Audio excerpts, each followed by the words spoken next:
Hey, welcome to Pause on Purpose, day 2. And I'm still on Matthew 21. I've dropped down to verse 23. And here, let me just give you the context a little bit. Jesus has done some more miracles. He has also cleansed the temple, which didn't make the scribes and Pharisees and the chief priests happy at all, because they were making money on all those transactions.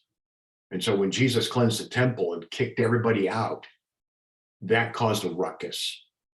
So they come up to Jesus on Tuesday and they say this: when Jesus entered the temple, the chief priests and the elders of the people came to him while he was teaching and said, by what authority are you doing this? And who gave you this authority? Right? I mean, you can just hear them. Jesus said to them, I will also ask you one thing, which if you tell me, I will also tell you by what authority I do these things. The baptism of John, was it from what source? From heaven or from men? And they began, meaning the chief priests, began reasoning among themselves. If we say from heaven, he will say to us, then why did you not believe him? But if we say from men, we fear the people, for they all regard John as a prophet. In answering Jesus, they said, we do not know. He also said to them, neither will I tell you by what authority I do these things. Wow, what an interesting interchange of conversations there.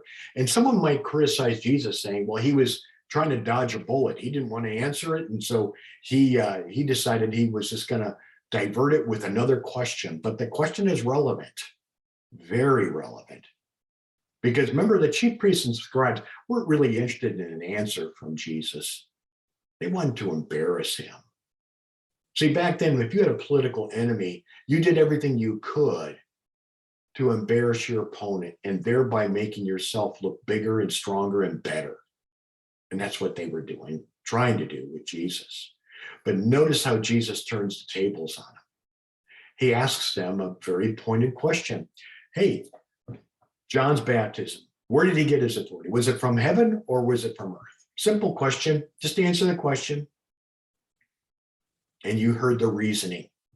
The reasoning went something like this. Well, we can't go this way because if we do, he'll say, well, why didn't you believe him? And we can't say from men because the people think he's a prophet and we're afraid of the people and how they react. They'd probably stone us if we chose to say he's from earth, the authorities from earth.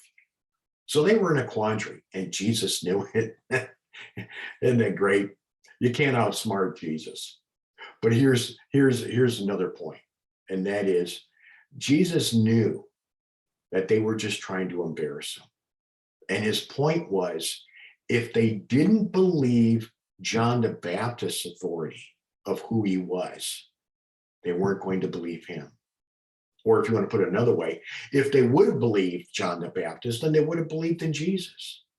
But because they didn't believe in John the Baptist and his role and responsibility as a predecessor to Jesus, they weren't going to believe in Jesus either. And Jesus knew that.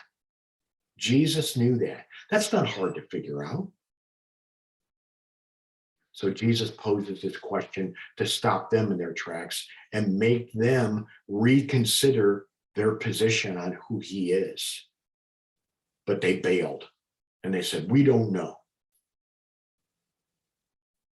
Let's pause and make this practical.